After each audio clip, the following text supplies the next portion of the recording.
जब अपना ही भाई राक्षस निकले आए तो जिंदगी के सारे सुख फीके हो जाते हैं। अपना ही भाई यदि राक्षस निकले आए तो जिंदगी की हर खुशी अधूरी हो जाती है, जिंदगी का हर सुख अधूरा हो जाता है, जिंदगी की हर सफलता अधूरी सी लगती है। एक बात कहना, क्यों दुख क्यों सुख में, सुख जो है क्यों दुख में बदल जाता है? क्योंकि जब भी कोई अच्छा काम होता है तो अपनी बात को शेयर करने के लिए एक भाई की जरूरत पड़ती है? लेकिन भाई शेयर करने लायक न हो, वो खुश होने के बजाय फूक जाए, तो फिर बताओ वो सुख पूरा कहाँ हुआ? अर्जुन ने यही तो कहा था कि हे गोविंद, मैं युद्ध करके मैं उन्हीं को मार दूंगा जिन्हें अपनी विजय की सूचना दे करके मैं खुश होता, और बेखुश होते। जब मैं सूचना देने के लिए कोई रहेगा ही नहीं तो मैं इस राजपाट का क्या करूंगा, उस विजय का क्या करूंगा? ये मेरे पिता में भीष्म है, दादा है मेरे। एक बार मैं जंगल से युद्ध का अभ्यास करके आया था, मेरे धूल में सने हुए पूरे वस्त्र, मैंने चरण छू के आगे बढ़ने की कोशिश की तो पता है पितामह ने मुझे रोक करके कहा, आज गले नहीं लगेगा बेटा। अर्जुन ने रोक करके कहा, अभी धूल लगी है ना। तब पितामह ने कहा, बेटा, अपना बेटा, अपनी संतान, अपना व्यक्ति धूल तो क्या कीचड़ में भी सना हो ना तो भी कलेजे से लगाने में आनंद आता है, और तू धूल की बात कर रहा है? तू कीचड़ में भी सन के आ जा तो भी तेरे को कलेजे से लगा करके मुझे सुकून मिलेगा।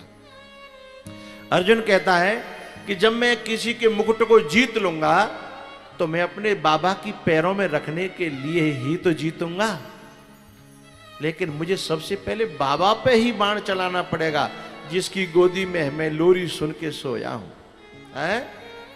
जिनके चरणों में मैंने अपना आश्रय पाया है और मेरी धनुर्विद्या से वो ही खुश होते थे, उन्हीं की छाती को मेरे बाण बेधेंगे।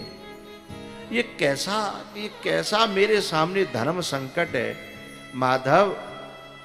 अर्जुन रो पड़े हैं, हाथ से गांडीव छूट गया है। तो सोचो, जो भाई हमारे सुख को देख करके जब सुखी न हो तो ऐसे भाई के साथ में जिंदगी कैसे गुजारा हो, है? नहीं तो हम यही तो चाहते हैं कि जब हम कोई विजय प्राप्त करेंगे तो भैया को बताएंगे, खुश हो जाएगा। लेकिन जब वो राक्षस पैदा हो गया, हमारे अपने ही उत्कर्ष से, विजय से दुखी हो जाए, हैं? लेकिन यदि भरत का चरित्र किसी के जीवन में उतर जाए तो सचमुच वह परिवार स्वर्ग नहीं बैकुंठ हो जाएगा। बैकुंठ अवध सचमुच में तब अवध बनेगी जब भरत जैसे भाई किसी को प्राप्त हो जाए, भरत जैसा भैया किसी को प्राप्त हो जाए तो रोज भगवान का धन्यवाद बोलना, रोज भगवान का आभार प्रकट करना, आभार मानना।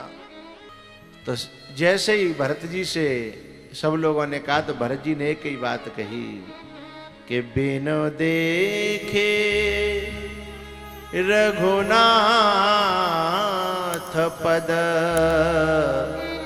जिय की जरने न जाए।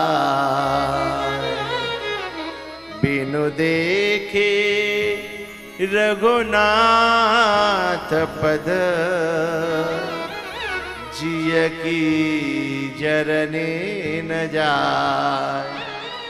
हाथ जोड़ करके मेरी सभी से प्रार्थना है कि मोए राम जी के दर्शन कराए दो, फिर तुम जो आज्ञा दोगे मैं वही को पालन करूंगा।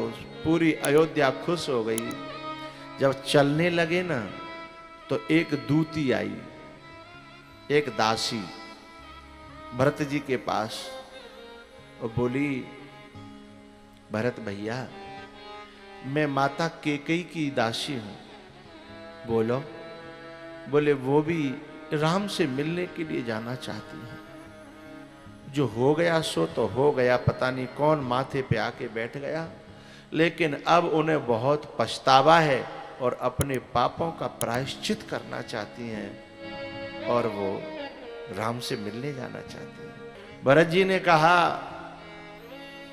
मेरा उन लोगों से विरोध है जो राम से दूर हैं और राम से दूर होना चाहते हैं और राम से दूर करना चाहते हैं, लेकिन जो राम की तरफ कदम बढ़ाए मैं उसे अपने माथे पर रख कर के ले जाना चाहता हूं, उससे मेरा कोई बैर नहीं। कई जैसे को भी संग लेके जाए वही तो साधु है।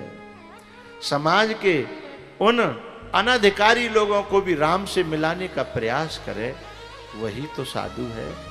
इसलिए भरद्वाज जी ने कहा था, तात भरत तुम सब विधि साधु, तात भरत तुम सब विधि साधु। अच्छा, भाई का कलेश में होना, दुष्ट भाई को लेके, गलत भाई को लेकर के कलेश में क्यों होता है भाई? अरे वो अपनी जिंदगी जिए, हम अपनी जिंदगी जिए, दुखी क्यों होते हैं? इसका एक बहुत गहरा कारण बता रहा हूं। क्योंकि मां की एक कोख से जन्म लेने के कारण रिश्ता भीतर से टूट नहीं पाता है। आपके मन को बात भाए तो उसका समर्थन करिए। रिश्ता टूट जाए तो सुखी हो जाए, लेकिन रिश्ता टूट नहीं पाता और वो अपने जैसा हो नहीं पाता है।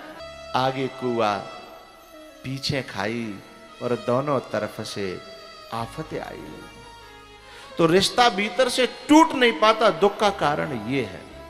और वो अपने जैसा हो नहीं पाता, सबसे ज्यादा दुख का कारण ये बनता है।